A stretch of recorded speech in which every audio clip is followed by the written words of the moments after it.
And this is a solo game in the Hunted series that also incorporates dexterity elements. And the way that this game works is that there's going to be a deck of cards that players are drawing from, and you're going to be drawing different things like items, survivors, and corridors, and each of those will come with a cost that if you want to purchase them, you need to pay that cost in order to take it into your hand. The way that you pay that cost is by matching the icons to other cards that you also drew, because every time you draw a card, it's going to be going into this row that is expanding until you either decide to rest or until you win or lose the game. But when you do purchase one of the cards, you're going to be taking that into your hand, and then the cards that you use to pay for it are going to be discarded. The actions will grant you with one-time use ability cards, whereas the survivors will act as a permanent ability, usually allowing you to have free access to a certain icon that you can use for paying for those various costs. And then the corridors are required in order to draw a location from the location deck, which is the main thing that you're trying to do in this game, because once you get through that entire deck and survive, then you win the game. The catch here is that each of those location cards will have an effect when they are visible,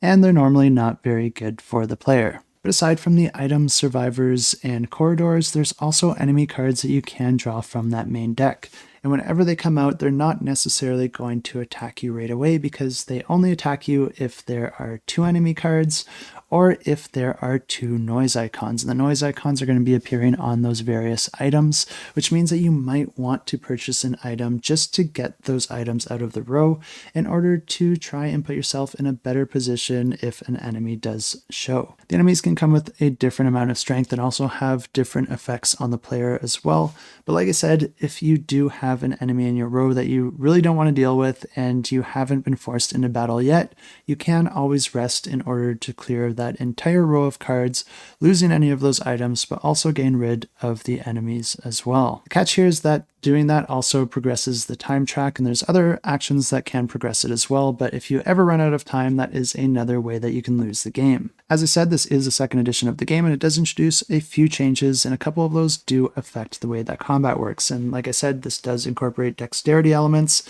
but one of the new changes is that it is going to be offering you a way to play this without dexterity, if that's something that you're not a huge fan of. But if you choose to fight using the dexterity element, the way this works is that you're going to have this card in the box of the game, and then you're going to be choosing how much ammunition you want to use from one of your weapons, and you always do start with a base weapon, and then you're going to be taking those associated tokens and then tossing them into the box, trying to get them to touch or be in the circle on your enemy. Anytime you do that, it counts as a hit, and if you can deal enough damage, then you will wipe that enemy from the row. But of course, the enemies will also be dealing damage back at you, especially if you're not able to defeat them, and anytime that happens, you're going to be losing health, and if you run out of health, that's another way to lose the game. But this new version of the game also introduces a damaged element where you'll be drawing a damaged card, and then that's going to be adding something to make the combat or some aspect of the game more difficult until you are able to heal. The new version also introduces an event deck and a new test system that's going to be improving the overall pace of the game.